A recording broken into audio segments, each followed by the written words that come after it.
Morning students. Last class में हमने study किया था इलेक्ट्रॉनिक कॉन्फ़िगरेशन, और इलेक्ट्रॉनिक कॉन्फ़िगरेशन के साथ में था क्वांटम नंबर, कैसे निकालते हैं क्वांटम नंबर। तो ये लास्ट क्लास में था। तो कॉन्फ़िगरेशन से हम हटकर हम क्वांटम नंबर पे थे, फिर कॉन्फ़िगरेशन पर आए, इलेक्ट्रॉनिक कॉन्फ़िगरेशन, फिर उसे पढ़ने के बाद फिर से क्वांटम नंबर पर गए और क्वांटम नंबर निकालना सीख लिया।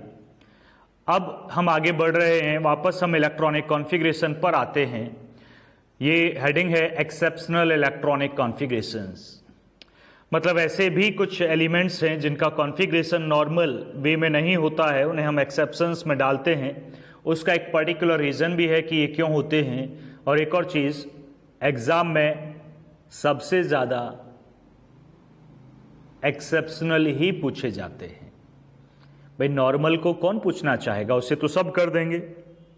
तो जो पूछे जाते हैं क्वेश्चंस वो एक्सेप्शनल केसेस ही होते हैं मैक्सिमम टाइम।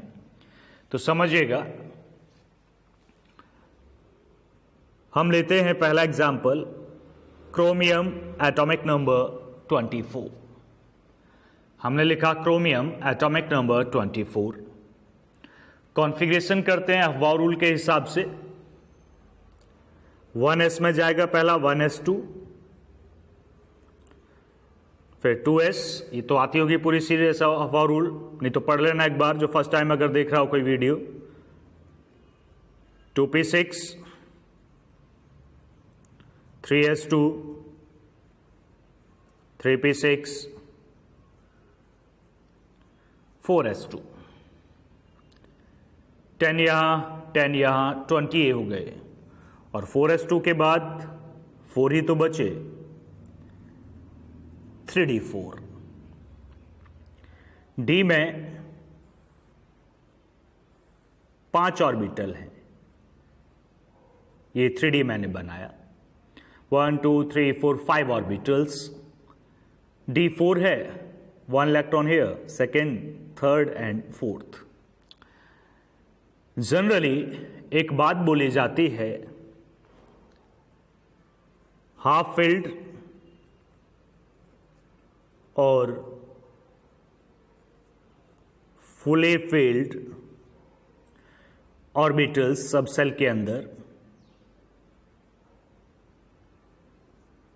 इन सब सेल आर मोर स्टेबल। अगर ये एक सब सेल में 5 ऑर्बिटल हैं डी के, अगर ये पांचों आधे भरे हुए हो, मतलब पूरा सब सेल आधा भरा हुआ हो, तो वो स्टेबल होगा। क्यों स्टेबल होगा? 2 कारण है, एक सिमेट्री और दूसरा जो रीजन है वो है एनर्जी एक्सचेंज। उसे हम बाद में डिस्कस करेंगे। पहले हमने क्या बताया? सिमेट्री, और दूसरा है एक्सचेंज एनर्जी। तो उसे हम 2 रीजन है स्टेबिलिटी के, सिमेट्रिकल डिस्ट्रीब्यूशन हम बुलाते हैं, और दूसरा है एनर्जी एक्सचेंज। तो ये आधे भरे हुए या पूरे भरे हुए सब सेल्स स्टेबल क्यों हैं, ये हम बाद में पढ़ेंगे इसका कारण, लेकिन अभी स्टेबल हैं। यहां 4 इलेक्ट्रॉन हैं, अगर एक और आ जाए तो ये आधा भर जाएगा और ये स्टेबल हो जाएगा। तो इस तरह का जो कॉन्फ़िगरेशन आप ऊपर देख रहे हो 4s2 3d4, ये होता ही नहीं, ये एग्जिस्ट ही नहीं करता। ये स्टेबल होता है ऑलवेज, और इसका एक इलेक्ट्रॉन यहां शिफ्ट हो जाता है, सिंगल इलेक्ट्रॉन, 1 इलेक्ट्रॉन। अगर ऐसा करेगा तो इसका कॉन्फ़िगरेशन होगा क्या? 1s2, 2s2, 2p6, 3s2, 3p6, 4s में तो 2 थे, एक ही बचा, एक चला गया, तो 4s1, 3d5। अब देखो डी में 5 हैं,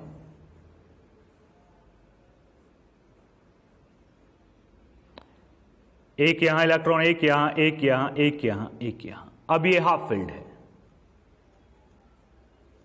और हाफ फील्ड है तो स्टेबल है। इस स्टेबिलिटी वर्ड का बड़ा रोल है केमिस्ट्री में। तो क्रोमियम का कॉन्फ़िगरेशन आप ये कभी नहीं लिखोगे, ऑलवेज ये लिखोगे। अगर आप ऐसे करके ऐसे बदलोगे तो भी सही नहीं है। आपको एक्सप्लेन नहीं करना, आपको बस ये डायरेक्ट लिख देना है, डायरेक्ट यही लिखना है। आप रफ पे करें, एक काम करना हो तो ये यही लिखा होना चाहिए, दैट्स इट। क्रोमियम और लेते हैं, एक और लेते हैं कॉपर, एटॉमिक नंबर 29। इन्हें देख लें, इन्हें सही से लिख लें, यही आने वाले हैं। 1s2, 2s2, 2p6, 3s2, 3p6, 4s2, 3d9, 9 ही बचे 20 के बाद। अब d9 अगर हम बना रहे हैं, 5 ऑर्बिटल हैं। d9 1 2 3 4 5 6 7 8 9। अगर एक इलेक्ट्रॉन और आ जाए तो ये पूरा भर जाएगा और ये स्टेबल हो जाएगा।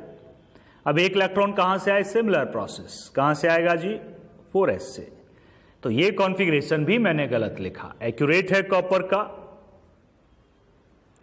1s2, 2s2, 2p6, 3s2, 3p6, 4s1, 3d10।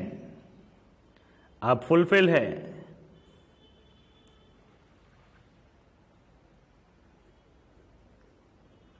1 2 3 4 5 6 7 8 9 10 fully filled. Fully filled मतलब स्टेबल कॉन्फ़िगरेशन। तो ये है 4s1 3d10, एटॉमिक नंबर 29। ये यही दो एलिमेंट, ये नहीं लिखोगे आप ये लिखोगे।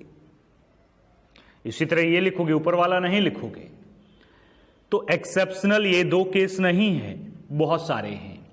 एस ब्लॉक, जब मेनली अभी आप नेक्स्ट चैप्टर में पढ़ोगे पीरियोडिक टेबल के ब्लॉक्स के बारे में, तो उसमें एस पी डी एफ ऐसे करके ब्लॉक्स बने हुए हैं। तो एक्सेप्शंस डी से स्टार्ट होते हैं और एफ में है, एस और पी ब्लॉक में नहीं है। मैं और एलिमेंट देता हूं तो आप ये समझ लीजिएगा, D4 पर अगर आपका कॉन्फ़िगरेशन खत्म होता है तो आप उसे D5 में बदल देंगे, नॉर्मल ग्राउंड स्टेट का, आयन का नहीं, एटम का। आयन पॉजिटिव नेगेटिव हो तो ये काम मत करना। और D9 हो तो आप उसे किस में बदल लेंगे? D10 में। और एक इलेक्ट्रॉन एक्स्ट्रा किसके से आएगा? S, उसके पास में जो S ऑर्बिटल होगा।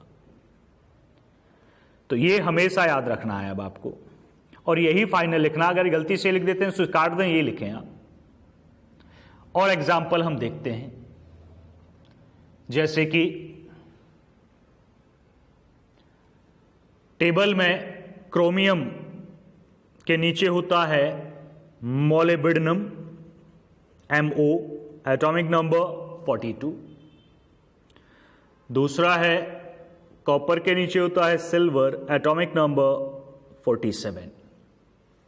इन दो का कॉन्फ़िगरेशन आप करें, बिल्कुल सिमिलर प्रोसेस है। तो ये तो एक्सेप्शन की बात रही। हमें अब एक्सप्लेन करना है हाफ फील्ड और फुली फील्ड ऑर्बिटल्स स्टेबल क्यों होते हैं, मतलब reason of stability of half filled और फुली फील्ड इलेक्ट्रॉनिक कॉन्फ़िगरेशन। तो हम स्टेबिलिटी पे आते हैं ताकि एक टॉपिक पूरा हो सके। तब तक आप होमवर्क के फॉर्म में इन दो एलिमेंट्स का कॉन्फ़िगरेशन करके हमें सेंड करें, मोलिब्डेनम का और सिल्वर का। कॉपर ये रहा, क्रोमियम इससे ऊपर, क्रोमियम, कॉपर, मोलिब्डेनम और सिल्वर, चारों में से एक जरूर पूछा जाएगा आप लोगों से। तो हम आगे बढ़ते हैं स्टेबिलिटी का कारण जानने के लिए। कॉजेज चेक करिएगा, कॉजेज ऑफ स्टेबिलिटी।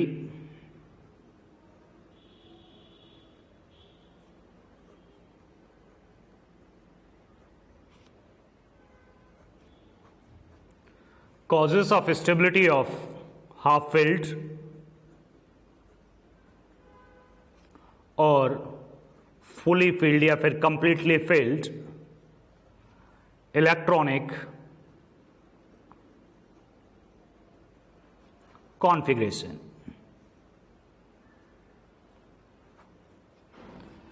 कारण क्या है कि हाफ फील्ड या फिर fully filled electronic configuration stable है? रीजन क्या है? तो दो रीजन अभी हमने बताया, दो रीजंस हैं। पहला है सिमेट्रिकल सिमेट्री, दूसरा है एनर्जी एक्सचेंज।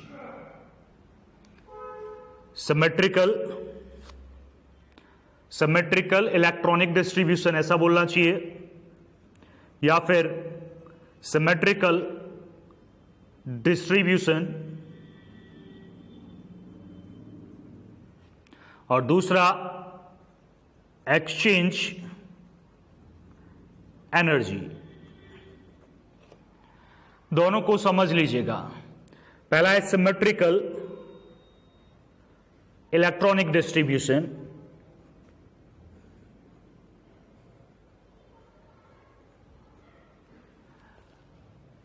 सिमेट्रिकल वर्ड और स्टेबिलिटी को समझना है थोड़ा सा।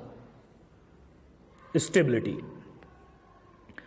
केमिस्ट्री का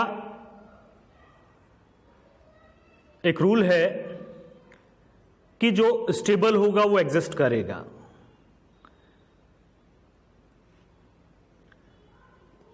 डी सबसेल है, डी जनरेट ऑर्बिटल हैं 5 जिनकी एनर्जी बराबर है। इनमें 5 इलेक्ट्रॉन हैं तो ये सिमेट्रिकल है, 4 हैं तो ये सिमेट्रिकल नहीं, हर तरफ से एक जैसा है। या ये फुली फील्ड है, 3 4 5 6 7 8 9 10, अभी भी ये सिमेट्रिकल है। सिमेट्री समझते हो? जैसे एक मैं पार्टिकल बनाता हूं,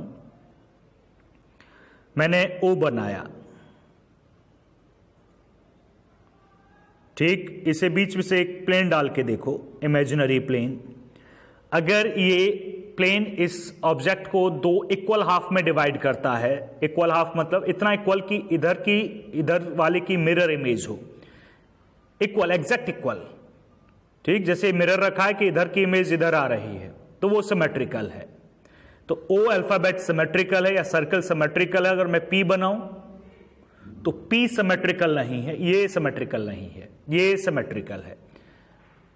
तो आप समझिएगा, तो ये सिमेट्रिकल है, ये भी सिमेट्रिकल है। इसमें 4 इलेक्ट्रॉन होते तो फिर ये सिमेट्रिकल नहीं होता, इसमें भी एक कम हो जाता तो भी ये सिमेट्रिकल नहीं होता। तो हाफ फील्ड हो या फुली फील्ड हो, सिमेट्रिकल समझे। और सिमेट्री समझ लीजिएगा, अगर आप किसी ऑब्जेक्ट को प्लेन के सामने रखते हैं, मिरर के सामने रखते हैं और उसकी इमेज वही बनती है, मतलब इस इमेज को उठाइएगा, इस ऑब्जेक्ट के ऊपर रखिएगा, ये ओवरलैप कर लेगी, इस तरह की इमेज को बुलाते हैं सुपर इम्पोजिबल मिरर इमेज या सुपर इम्पोजिबल इमेज।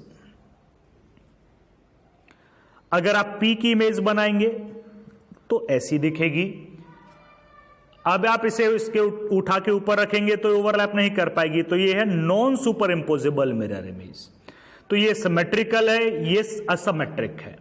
तो सिमेट्री ये है, ये असिमेट्रिकल मतलब सिमेट्रिकल नहीं है, वही हम कह रहे हैं। तो केमिस्ट्री में एक वेल नोन फैक्ट ये है कि जो सिमेट्रिकल होता है वो स्टेबल होता है। तो इसमें सिमेट्रिकल, हाफ फील्ड भी सिमेट्रिकल है, फुली फील्ड भी सिमेट्रिकल है, मतलब ये स्टेबल है।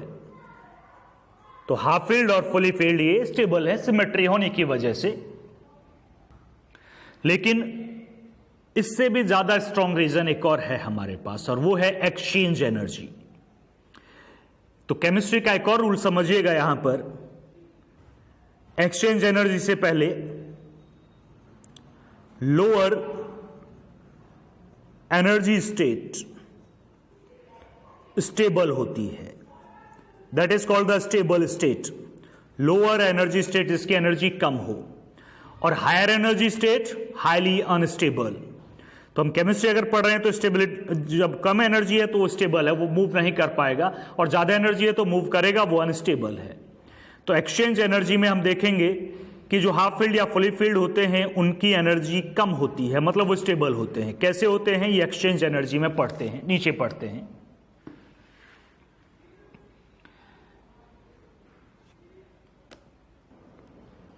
चेक करिएगा एक्सचेंज एनर्जी, हम डी सबसेल ही ले रहे हैं। जब किसी सबसेल के डीजनरेट ऑर्बिटल्स में इलेक्ट्रॉन्स होते हैं, मान लीजिएगा हमने 4 इलेक्ट्रॉन फिल किए, 4 हैं, चारों पैरेलल स्पिन में हैं, तो ये अपनी पोजीशन को एक्सचेंज कर लेते हैं। पोजीशन एक्सचेंज कैसे? ये फर्स्ट इलेक्ट्रॉन यहां जा सकता है, वापस ये इधर आ जाएगा, ये इधर जा सकता है, वापस भी आ जाएगा, ये इधर जा सकता है और वापस भी आ जाएगा। मतलब ये इधर, ये इधर, ये इधर, ये इधर, ये इधर, ये इधर, यानी कि पहला इलेक्ट्रॉन, फर्स्ट इलेक्ट्रॉन जो कि ये है 1 2 3 के साथ एक्सचेंज करता है अपनी position, 3 exchanges.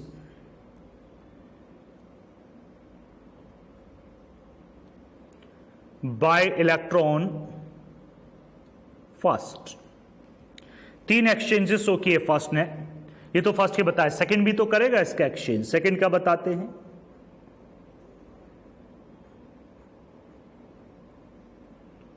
One two three four, 4 ही तो इलेक्ट्रॉन थे, यही बनाया है मैंने। अब मैं सेकंड इलेक्ट्रॉन की एक्सचेंज बताता हूं, 2 नहीं, 1 नहीं, सॉरी 2, ये सेकंड इलेक्ट्रॉन, ये यहां जाएगा वापस भी आएगा, ये यहां जाएगा वापस भी आएगा, तो 2 एक्सचेंजेस इसके हैं। सेकंड इलेक्ट्रॉन, और थर्ड इलेक्ट्रॉन की बात करें, फिर से मुझे बनाना पड़ेगा इसी को, 1 2 3 4 5, 1 2 3 4, इसे, तो इसका तो एक ही एक्सचेंज है। तो टोटल एक्सचेंज कितने हुए? 3 + 2 + 1, 3 + 2 + 1, टोटल एक्सचेंजेस 6 एक्सचेंजेस। 6 बार एक्सचेंज होता है। हर इलेक्ट्रॉन एक्सचेंज में एनर्जी रिलीज होती है, लूज होती है, बाहर रिलीज होती है। जब ये एक्सचेंज हुआ तो एनर्जी रिलीज हुई, ये एक्सचेंज हुआ तो भी एनर्जी रिलीज, ये एक्सचेंज हुआ तो भी एनर्जी रिलीज हुई। यानी कि हर इलेक्ट्रॉन एक्सचेंज में एनर्जी का लॉस होता है, एनर्जी कम हो जाती है। तो जितने ज्यादा एक्सचेंजेस होंगे उतनी ज्यादा एनर्जी कम होगी, और जितनी एनर्जी कम होगी उतनी ज्यादा स्टेबिलिटी बढ़ेगी। तो डी जो 4 है, जिसमें आप देख रहे हैं एनर्जी एक्सचेंज हो रहा है, ये 6 टाइम्स है। अगर मैं यही एक्सचेंजेस D5 के साथ करता हूं, 1 2 3 4 5, फर्स्ट के साथ यहां, सेकेंड यहां, थर्ड यहां, फोर्थ यहां, तो पहला इलेक्ट्रॉन ही 4 एक्सचेंजेस शो करता है।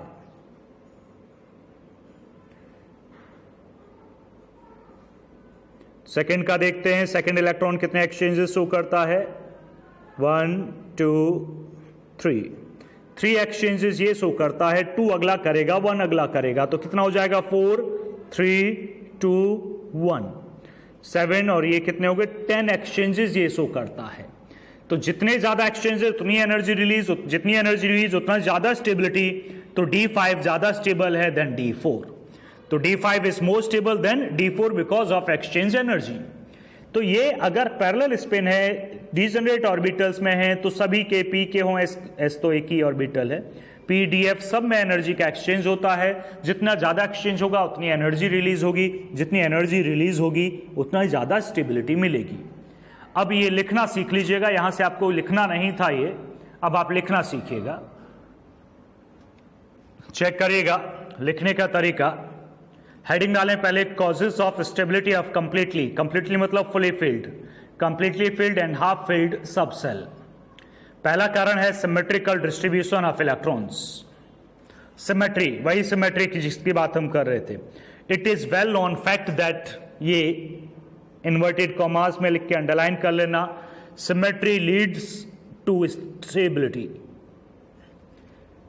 सिमेट्री है तो स्टेबिलिटी है, सीधा सीधा रूल है। Thus the electronic configuration in which all the orbitals of the same subshell are either completely or half filled are more stable because of symmetrical distribution of electron, because of symmetry, क्योंकि उनमें symmetry है। दूसरा है exchange energy, इसे बाद में लिखेंगे, पहले ये कंप्लीटली लिख लें आप। ये इजी सा था कि भाई सिमेट्री है तो स्टेबिलिटी है, दूसरा इजी नहीं है। सेकंड देखिएगा exchange energy, the electrons with parallel spin present in the degenerate orbitals, degenerate मतलब जिनकी एनर्जी बराबर हो, tends to exchange their position, भाई जिनकी एनर्जी बराबर है और पैरेलल स्पिन है और एक ही इक्वल एनर्जी वाले ऑर्बिटल्स में है तो अपनी पोजीशन बदलते हैं। The energy release during this exchange is called exchange energy, और जो इसमें एनर्जी रिलीज होती है उसे एक्सचेंज एनर्जी बुलाते हैं। रिलीज होती है, ध्यान रहे। The number of exchanges that can takes place is maximum when the degenerate orbitals are exactly half filled or fully filled. As a result, the exchange energy is maximum and so is the stability.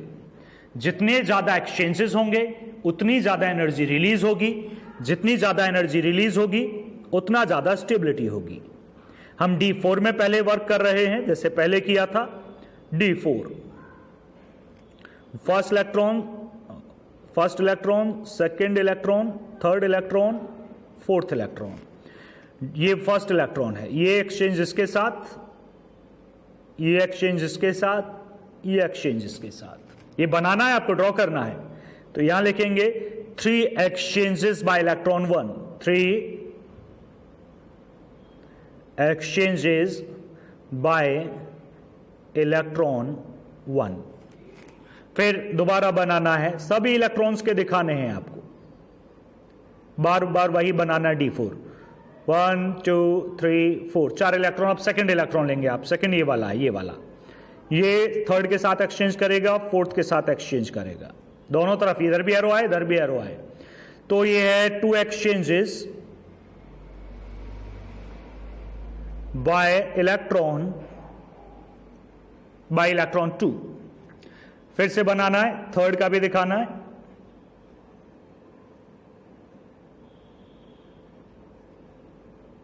मतलब ये सब सबके साथ exchanges show करते हैं, तो एक तरीका हुआ बस। थर्ड इलेक्ट्रॉन फोर्थ के साथ ही करेगा, फोर्थ कर चुका सबके साथ, तो 1 एक्सचेंज बाय इलेक्ट्रॉन 3, तो 3 एक्सचेंजेस इसके, 2 एक्सचेंजेस इसके, 1 एक्सचेंज इसका, तो टोटल 6 एक्सचेंजेस हैं। 6 एक्सचेंजेस D4 ने किए हैं, D10 के आपको खुद बनाने हैं, और D10 कितने एक्सचेंजेस करेगा? 10 एक्सचेंजेस, और D10 नहीं सॉरी D5, D10 तो और भी ज्यादा करेगा। D5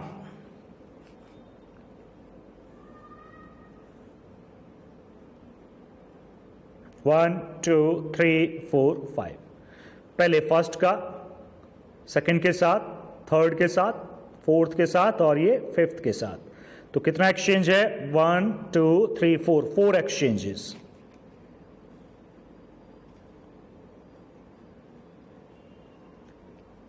थ्री 4 5 सेकेंड के भी इसके साथ, थर्ड के, फोर्थ के और फिफ्थ के साथ, ये 4 एक्सचेंजेस।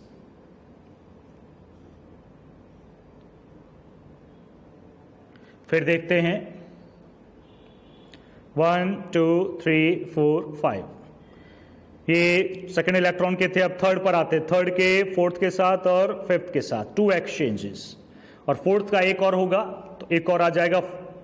पहले कितने थे? 1 2 3 4 यहाँ थे, 1 2 3 सॉरी 3 यहाँ थे, 2 यहाँ, एक और आ जाएगा 1, तो कितने हो गए? 4 + 3 + 2 + 1, ये हो गए 10 एक्सचेंजेस। 4 3 2, एक और मैंने नहीं बनाया, लीजिए मैं बना देता हूं। 1 2 3 4 5, फोर्थ इलेक्ट्रॉन लेना है, फोर्थ इलेक्ट्रॉन का एक ही के साथ एक्सचेंज होगा, सिंगल एक्सचेंज। तो 4 इसका, 3 इसका, 2 इसका, 1 इसका, तो 10 एक्सचेंजेस हुए। D4 में 6 एक्सचेंजेस थे, इसमें 10 है, तो इसकी एनर्जी ज्यादा लूज हुई, तो ये ज्यादा स्टेबल। तो सीधा सा है, जो हाफ फील्ड है या फुली फील्ड है वो ज्यादा स्टेबल होता है देन अदर कॉन्फ़िगरेशन। और बात अगर हाफ फील्ड और फुली फील्ड में करें तो फिर फुली फील्ड ज्यादा स्टेबल है देन हाफ फील्ड। तो ये सीधा सीधा रूल है, ये एक नहीं कि एक्सचेंज एनर्जी से एक्सप्लेन कर देगी या सिमेट्रिकल, दोनों मिलके एक्सप्लेन कर पाते हैं। दोनों फैक्टर्स को याद रखा जाए, सिमेट्रिकल का भी अपना रोल है और एक्सचेंज एनर्जी का भी अपना अलग रोल है। तो ये था कॉन्फ़िगरेशन जो एक्सेप्शनल केसेस थे। अब कुछ आयंस का कॉन्फ़िगरेशन और देखते हैं। अभी आपने पढ़ा electronic configuration of some exceptional cases. तो कॉन्फ़िगरेशन अभी कंप्लीट नहीं हुआ, अभी भी है electronic configuration of ions. Ions मतलब charge atoms, may be positively charge ions और may be negatively charge ions. तो पहले आप काम करते हैं कैटायंस पर। कैटायंस मतलब पॉजिटिवली चार्ज आयंस। हम एग्जाम्पल लिखते हैं, magnesium 2 positive, aluminium 3 positive, Fe iron 2 positive, cobalt 2 positive, Ag single positive, Fe triple positive, chromium 3 positive, Mn2 positive. बहुत सारे हो जाएंगे, पहले इनका कर लेते हैं। समझिएगा, कैटायंस उतना आसान तो नहीं है, कैटायंस में सीखना पड़ेगा आपको। पहले मैग्नीशियम लिखते हैं, एटॉमिक नंबर 12। 12 एटॉमिक नंबर है, इलेक्ट्रॉन 12 होने चाहिए थे, 2 लूज कर दिए, 2 बाहर चले गए, तो 10 इलेक्ट्रॉन इसके अंदर अवेलेबल है। तो 10 इलेक्ट्रॉन्स के लिए इलेक्ट्रॉनिक कॉन्फ़िगरेशन हमें करना है। यहां से हम स्टार्ट करेंगे 10 इलेक्ट्रॉन्स के लिए। अब पहला तरीका है, सर हम खुद ही माइनस कर ले पहले ही, जैसे हमने अभी कर लिए 10 इलेक्ट्रॉन्स। यह तरीका सही नहीं है कि आप खुद ही माइनस कर लेते हो, ऐसा मत करिएगा।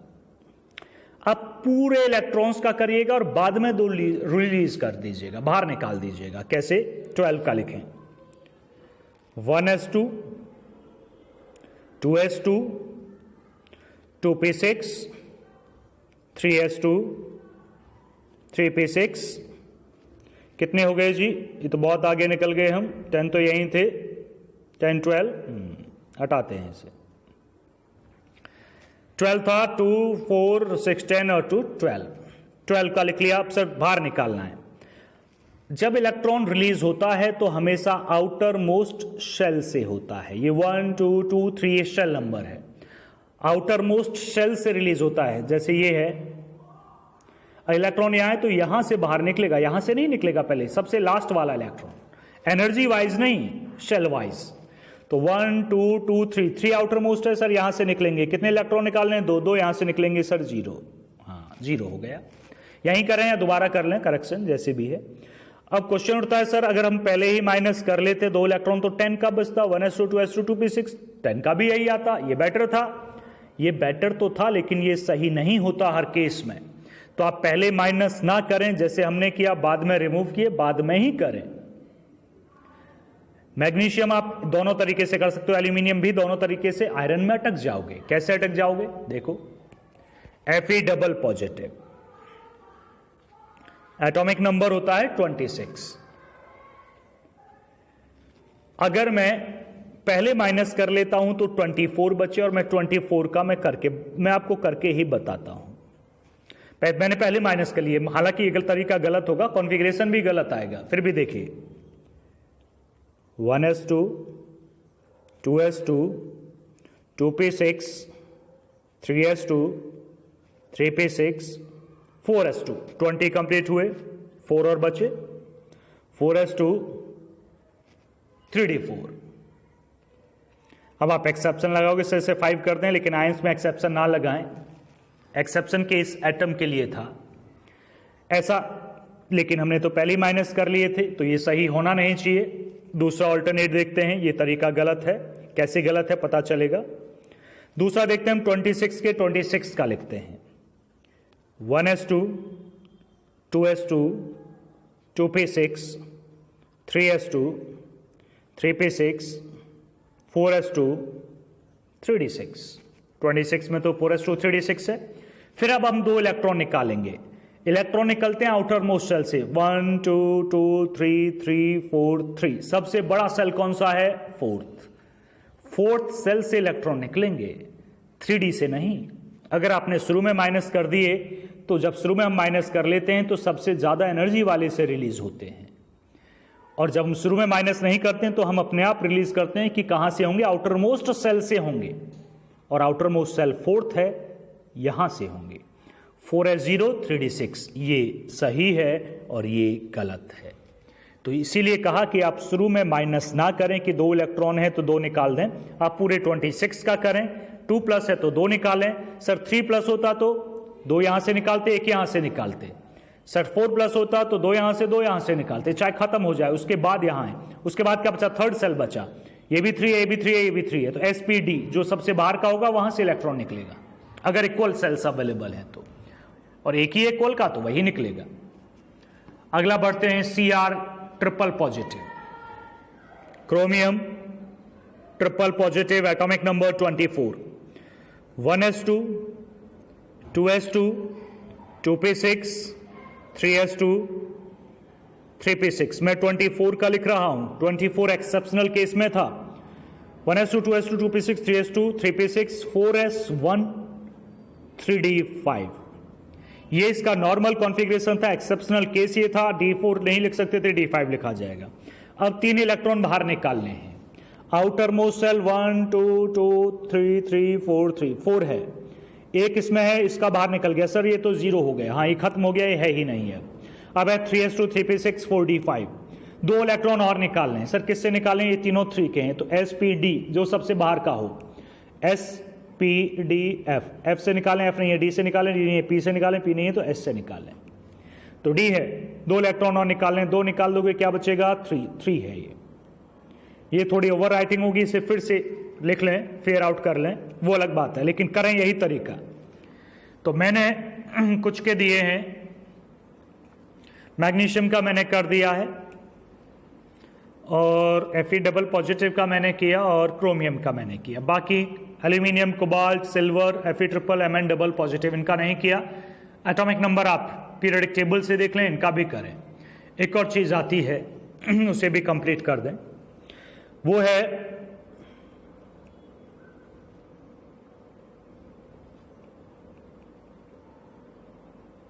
Magnetic movement.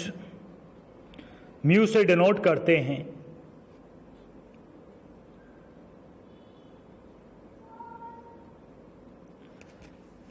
√N+2 Bm, bore magneton. Unit है मैग्नेटिक मोमेंट की बोर मैग्नेटन, Bm से रिप्रेजेंट करें। मैग्नेटिक्स फिजिक्स में आएगा, वहां ये फॉर्मूला आएगा, केमिस्ट्री में भी आएगा। अभी थोड़ा जल्दी है, लेकिन यहां से क्वेश्चन स्टार्ट हो जाते हैं। बहुत सारे कॉम्पिटिटिव एग्जाम्स में यहीं से पूछे जाते हैं। जो तैयारी कर रहे हैं आप लोगों में से जो जा रहे हैं उनसे पूछे जाते हैं। एन का मतलब है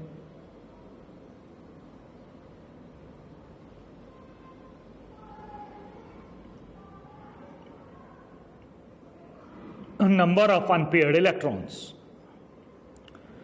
एन जैसे कि क्रोमियम का था, एटॉमिक नंबर 24 3 पॉजिटिव, अभी ऊपर लिखा है हमने, फेयर आउट करके फिर से लिख लेते हैं। 1s2 2s2 2p6 3s2 3p6 4s0 है ही नहीं तो क्यों बनाए? बनाना चाहो लिख भी सकते हो, 3d3। अब p6 फुली फील्ड है, ये भी फुली फील्ड है, ये नहीं है फुली फील्ड, तो d आप लिखें। d का डायग्राम बनाएं। d में 5 ऑर्बिटल। क्वेश्चन आता है सर d का ही क्यों, इसका ना बना, इसका भी बना लो भाई, सबका बना सकते हो, लेकिन ये फुली फील्ड है। p6 में 6 आते हैं, 6 ही है। हाँ कम होते तो इसका भी बनाते, p में 3 ऑर्बिटल होते हैं, 3 बॉक्स बनाते। इसमें कम होता तो इसका एक बॉक्स होता है, इसमें भी कम बनाते, लेकिन ये फुली फील्ड है तो इसमें जरूरत नहीं है। d3 3 इलेक्ट्रॉन है, 5 ऑर्बिटल, इलेक्ट्रॉन 3, 1 यहाँ 2 यहाँ 3 यहाँ, ये तो तीनों अनपेयर्ड है। तो n की संख्या हो गई 3 को यहां पुट करिएगा, मैग्नेटिक मोमेंट निकालिएगा। मैग्नेटिक मोमेंट आपका होगा mu equal to √3 + 2 Bm। Solve कर लीजिएगा, निकल आएगा। दूसरा देखते हैं, क्रोमियम के बाद हम लेते हैं Mn, ले लेते हैं 2 पॉजिटिव। Mn मैग्नीज, मैग्नीज का atomic number 25। 1s2, 2s2, 2p6, 3s2, 3p6, 4s2, 3d5। मैंने पूरे 25 का ही कॉन्फ़िगरेशन लिखा है, मैंने कम नहीं किए हैं। अब मैं 2 इलेक्ट्रॉन निकालूंगा आउटर मोस्ट सेल से, जो सबसे बड़ा नंबर होगा। सबसे बड़ा नंबर 4th है, यहां से निकाल दूंगा, ये बचेंगे 0, ये खाली है ही नहीं। तो अब मुझे अनपेयर्ड इलेक्ट्रॉन निकालने, क्योंकि मुझे मैग्नेटिक मूवमेंट निकालना है, तो 4s0 भी आप बना ले, खाली पड़ा है, खाली रहने दे। d5, 5 ऑर्बिटल, डी में 5 इलेक्ट्रॉन, 1 2 3 4 5, तो n की वैल्यू 5, 5 एम्पेयर्ड है। तो म्यू इक्वल टू √5 5 + 2 bm, √35 ये आ जाएगा, इससे सॉल्व कर ले। एक और एग्जांपल लेते हैं, लेना पड़ेगा क्योंकि अनपेयर्ड वाले ही दिख रहे हैं यहां सब। तो दूसरा एक और एग्जांपल लेते हैं। नेक्स्ट एग्जांपल है निकल, Ni, atomic number 28। 1s2, 2s2, 2p6, 3s2, 3p6, 4s2, 3d8। Ni 2 positive है, ये मान लेते हैं 2 पॉजिटिव है, तो 2 इलेक्ट्रॉन यहां से निकल गए। तो 4s0 एक बॉक्स, 3d8, 8 में d में 5 ऑर्बिटल, तो 4 ही बने, 5वां ही रहा। 1 2 3 4 5, d में 5 ऑर्बिटल, 3d8 ये तो खाली रहेगा, d में 8, 1 2 3 4 5 6 7 8। अनपेयर्ड इलेक्ट्रॉन की संख्या 1 और 1 2 अनपेयर्ड इलेक्ट्रॉन है। तो n की वैल्यू, अनपेयर्ड है, पेयर्ड वाले नहीं काउंट करते हैं, अनपेयर्ड, अकेले एक बॉक्स में अकेला है तो अनपेयर्ड है, 2 हैं तो फिर वो पेयर्ड है, पेयर्ड नहीं, n का मतलब था अनपेयर्ड, तो 2 ही अनपेयर्ड हैं। तो मैग्नेटिक मोमेंट का फॉर्मूला √n + 2, n का मतलब नंबर ऑफ अनपेयर्ड इलेक्ट्रॉन, मैंने लिखा था n का मतलब नंबर ऑफ अनपेयर्ड, √2 + 2 + 2, 2 × 2 + 2, 4 2 8 bm, तो 2√2 आ जाएगा। तो ये इसका आंसर है। तो अनपेयर्ड इलेक्ट्रॉन की संख्या भी पूछ ली जाती है और ये भी पूछ लिया जाता है। तो ये था कैटाइन का।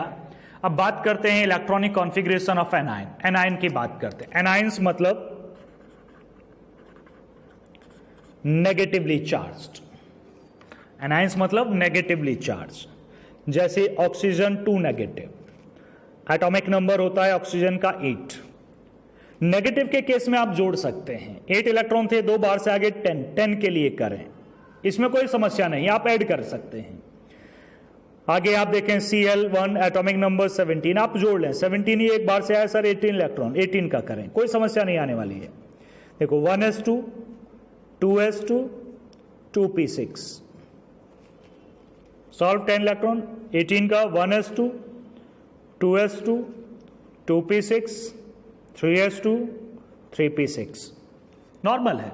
तो एनायन में तो कोई प्रॉब्लम है ही नहीं, जितने इलेक्ट्रॉन बाहर से आए उन्हें आप एटॉमिक नंबर में जोड़ दीजिए, इलेक्ट्रॉन की संख्या आ जाएगी, उसका कॉन्फ़िगरेशन करिएगा। नेगेटिव का मतलब बाहर से आए हुए इलेक्ट्रॉन्स होते हैं। तो ये तो इजी था एनायंस का, तो इसमें सब फुली फिल्ड हो जाते हैं, स्टेबल हो जाते हैं एनायंस, तो एनायन इजी था। कैटायन इजी नहीं है। आगे बढ़ते हैं, नेक्स्ट टॉपिक है N+L रूल। टॉपिक नहीं, एक छोटा सा पॉइंट है बीच में, याद करिए हमने अफवाह रूल पढ़ा था। अफवाह रूल में हमने कहा था पहले लोअर एनर्जी का फिल होगा इलेक्ट्रॉन, फिर हायर एनर्जी वाले ऑर्बिटल में जाएगा इलेक्ट्रॉन, फिर उससे हायर एनर्जी मतलब एनर्जी के हिसाब से जाएगा। तो उसी को हम वापस रिपीट कर रहे हैं कि पता कैसे चलेगा कम एनर्जी, पहले 1s की है, फिर 2s की है, फिर 2p की है, फिर 3s की है, एनर्जी बढ़ते हुए इंक्रीजिंग ऑर्डर में है। तो हमने एक तरीका बता दिया था, लेकिन वो जो तरीका जो जनरेट किया वो यहां से जनरेट हुआ N+L रूल। n का मतलब है प्रिंसिपल क्वांटम नंबर और l का मतलब है angular quantum number. That is the principal quantum number and that is the angular. मतलब that's a total of principal quantum number and angular quantum number. तो जिस भी ऑर्बिटल के लिए इनकी वैल्यू n प्लस एल की वैल्यू कम होती है उसकी एनर्जी कम होती है, जिसके लिए इनकी ज्यादा एनर्जी होती है उसके लिए ज्यादा होती है, ज्यादा वैल्यू होती है उनके लिए ज्यादा एनर्जी होती है. या तो आपको ये याद हो सारा, या तो आप इसे अप्लाई करें. समझ लीजिएगा, याद हो मतलब कि 1s 2s पूरा याद हो, कभी कंफ्यूजन हो जाए किसकी एनर्जी कम है, पहले किसे लिखूं बाद में किसे लिखूं, पहले वो आएगा जिसकी एनर्जी कम है बाद में वो आएगा जिसकी एनर्जी ज्यादा है, तो क्या करें, तो n प्लस एल रूल का सहारा लें. जैसे कि आप कंफ्यूज हो गए एक 3p और 4p में, या आप कंफ्यूज हो गए 3d और 4s में. इसमें देखिए n की वैल्यू 3, ये n है, l की वैल्यू ये, l के 0 है तो s है, 1 है तो p है, 2 है तो d है. तो n p है, यहां p है तो n l की वैल्यू 1. तो n प्लस l मतलब 3 प्लस 1 कितना आया, 4 आया. इसके लिए क्या आता है, n की वैल्यू 4, l की वैल्यू p है 1 है, इसके लिए 5 आता है. छोटी वैल्यू किसकी, इसकी, तो कम एनर्जी इसकी. 3p has lower energy than 4p. Easy सा था. दूसरा देखो, n की वैल्यू 3, l की वैल्यू d है 2, 3 2 5, n की वैल्यू 4, l की वैल्यू s है 0 4. कम वैल्यू इसकी तो एनर्जी कम किसकी, 4s की एनर्जी कम, 3d की ज्यादा. अब वह रूल देखिए, 4s पहले आता होगा 3d बाद में आता होगा. ये तो कम ज्यादा हमें साफ दिख रही है. कई बार होते हैं दो डिफरेंट ऑर्बिटल्स होते हैं और दोनों में n प्लस एल की वैल्यू बराबर आती है. उन केसेस को भी देखिएगा. हम ले लेते हैं 3d और 4p. n की वैल्यू 3 ये रही, l की वैल्यू d है तो 2, यहां से देखो तो टोटल क्या आया 5. n की वैल्यू 4, l की वैल्यू 1, टोटल क्या आया 5. अब तो बराबर है सर, अब तो n प्लस एल दोनों बराबर हैं, इसके लिए भी इसके लिए भी. बिल्कुल, अगर बराबर का केस हो तो आप डिसाइड कैसे करेंगे किसकी कम एनर्जी है, तो आप डिसाइड करेंगे जिसमें n की वैल्यू छोटी है. बराबर हो तो है ये n की वैल्यू ये 3 है 4 है, तो यहां पर आओगे. जिसमें n की वैल्यू छोटी है फिर उसकी एनर्जी कम है, 3d की एनर्जी 4p से कम है. तो ये रूल था n प्लस एल एनर्जी निकालने के लिए कम एनर्जी किसकी और ज्यादा एनर्जी किसकी है. देखिएगा आगे रूल लिखने का तरीका, चेक कर लीजिएगा. It states that in neutral atom, neutral के लिए है, चार्ज के लिए नहीं, the lower the value of n plus L for an orbital, lower is the energy, जिसके लिए n प्लस एल की वैल्यू कम है ऑर्बिटल के लिए उसकी एनर्जी कम है. However if the two different orbitals have the same value of n plus L, अगर equal है दो डिफरेंट ऑर्बिटल के n plus L, the orbital with lower value of n has the lower energy. तो n की value से ही check करें. Example मैं देता हूं, एग्जाम्पल चेक करें. 3d 4s, नेक्स्ट चेक करें 3d 4p. n की वैल्यू 3, l की वैल्यू 2, 3 2 5, इसके लिए n की वैल्यू 4, l की वैल्यू s है तो 0, टोटल 4. कम ये एनर्जी तो 4s have small energy then 3d. 4s की एनर्जी कम है देन 3d क्योंकि वैल्यू कम है, कम आ गई सीधी सीधी. n की वैल्यू 3, l की वैल्यू 2, d है तो 2, तो टोटल क्या आया 5. n की वैल्यू 4, l की वैल्यू 1, टोटल क्या आया 5. अब तो बराबर आई, अब बराबर आई तो दूसरा है देखो, if two different orbitals have the same value of n plus L, equal value है, the orbitals with lower value of n की वैल्यू कम किसकी है, इसकी कम है, तो इसकी एनर्जी भी कम है. 3d have lower energy than 4p. तो ये था n प्लस एल रूल. यहीं तक पढ़ेंगे आप n प्लस एल रूल तक. आज आगे की क्लास में ये यूनिट खत्म होगा, मतलब एक क्लास और लगेगी. फिर हम क्वेश्चंस डिस्कस करेंगे। तो एनसीईआरटी के क्वेश्चंस आप करके रखिएगा पूरी तरह से जितने कर सकते हैं। कॉन्फ़िगरेशन आपका खत्म हुआ, n+l रूल आपका खत्म हुआ, ऑर्बिटल्स की शेप आपकी बची है और कुछ कॉम्पिटिशन फोकस के लिए भी थोड़ा सा कुछ बचा है, यानी कि एक लेक्चर और ये यूनिट कंप्लीट आपकी हो जाएगी। बस हम क्वेश्चंस पर ही फोकस करेंगे, फिर क्वेश्चंस ही क्वेश्चंस करने हैं।